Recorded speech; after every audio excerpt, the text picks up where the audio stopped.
कॉलेजच्या पहिल्या दिवशी सारा आणि राहुलची भेट झाली. दोघेही वेगवेगळ्या शहरातून आले होते. सारा ही भोपाळची तर राहुल हा मुंबईचा होता. कॉलेजच्या पहिल्या दिवशी नेहमीच खास असतो आणि त्या दिवशी संपूर्ण कॅम्पस हा तरुणाईने खचाखच भरला होता. सारा आणि राहुलचा वर्गही एकत्रच होता. जेव्हा ते पहिल्यांदा भेटले तेव्हा राहुलचे हसणे आणि साराचा निरागसपणा त्यांना एकमेकांकडे आकर्षित करत होता. पहिले काही आठवडे फक्त अभ्यास, व्यावसायिक बोलणे आणि सामान्य मित्र बनवण्यात घालवले. पण हळूहळू त्यांच्यातली भिंती खाली पडू लागली. कॉलेजच्या प्रोजेक्टवर काम करत असताना ते अनेकदा लायब्ररीत एकमेकांना भेटायचे. कॅन्टीनमध्ये चहा घेत असताना त्यांच्यात विविध विषयांवर दीर्घ संभाषण होत होते, ज्यामुळे त्यांचे हृदय धडधडत होते. राहुलच्या हसण्याने साराच्या हृदयाची धडधड सुटली आणि साराचे हसणे राहुलच्या हृदयाच्या जवळ जात होते. हळूहळू त्यांच्यातल्या या मैत्रीचं रूपांतर आणखी काहीतरी होत होतं. एके दिवशी राहुलने साराला कॉलेजजवळच्या जुन्या वाड्यात जाण्याचा प्रस्ताव ठेवला. हा वाडा शहरापासून दूर एका टेकडीवर वसलेला होता, जिथून शहराचे दृश्य अप्रतिम होते. राहुल साराला म्हणाला, चल आपण दोघे तिकडे जाऊ. कदाचित आपल्याला काही काळ एक स्वतः जाणून घेण्याची संधी मिळेल. साराने हसतच होकार दिला. दुसऱ्या दिवशी दोघेही वाड्याच्या दिशेने निघाले. तिथली थंडगार वाऱ्याची झुळूक आणि सुंदर नजारे त्यांना जवळ घेऊन आले. वाड्याच्या जुन्या भिंतीवर बसून राहुल साराला म्हणाला, सारा, मी तुझ्यासोबत घालवलेला वेळ माझ्या आयुष्यातील सर्वात सुंदर काळ होता. तू माझ्यासोबत आयुष्यभर असाच वेळ घालवायला तयार आहेस का? साराच्या डोळ्यात पाणी आले, पण ते आनंदाचे होते. ती म्हणाली, हो राहुल, मी पण तुझ्यावर खूप प्रेम करते. तुझ्याशिवाय माझं आयुष्य अपूर्ण आहे. त्यांची प्रेम कहाणी संपूर्ण कॉलेजमध्ये प्रसिद्ध झाली. सर्वांनी त्यांना आपले आदर्श मानले. एकमेकांची भागीदारी आणि समर्पण यामुळे ते अधिक मजबूत झाले. कॉलेज संपूर्ण केल्यानंतर राहुल आणि साराने एकत्र करिअर करण्याचा निर्णय घेतला. त्यांनी एक छोटी कंपनी सुरू केली आणि ती हळूहळू यशस्वीही केली. राहुलचे वडील मुंबईतील मोठे व्यापारी होते, तर साराचे कुटुंब एका छोट्याशा गावात राहत होते.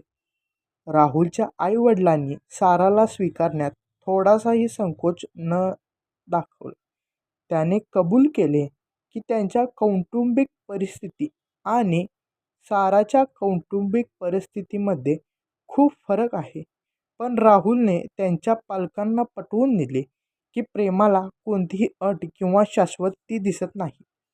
अखेर राहुलच्या पालकांनी आपल्या मुलाचा आनंद पाहून साराला मोकळेपणाने दत्तक घेतले. लग्नाचा दिवस हा एखाद्या सजवलेल्या महाकाव्यासारखा होता.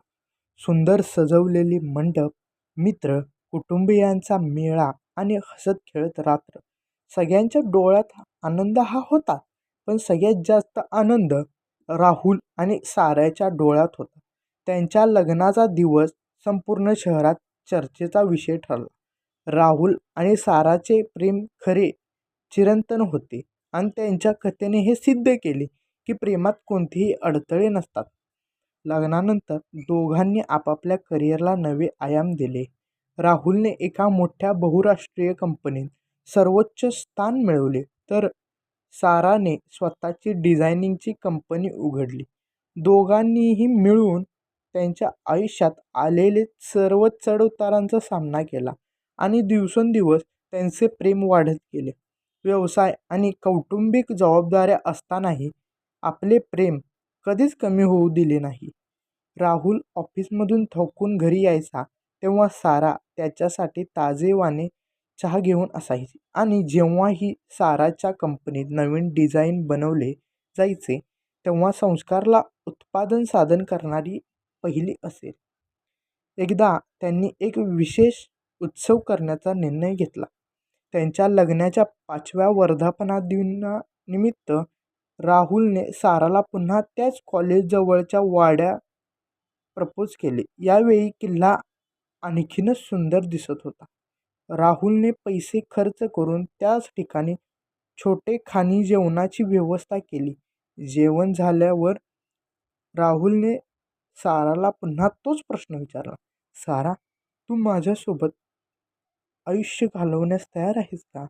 आणि साराने पुन्हा तेच उत्तर दिले, होय राहुल, मी पण तुझ्यावर खूप प्रेम करते. याची कथा केवळ एक रोमॅन्टिक कथा नव्हती, तर एक प्रेमदायी प्रवास होता, ज्याने खरे प्रेम आणि समर्पणाची ताकद दाखवली. जर मित्रांनो तुम्हाला ही कथा आवडली असेल तर लाईक, शेअर आणि सबस्क्राईब करा. मराठी कथा 5.0 ही यूट्यूब चॅनल तुमच्यासाठी नवीन नवीन कथा आणतच असते, त्यामुळे बघायला विसरू नका. धन्यवाद.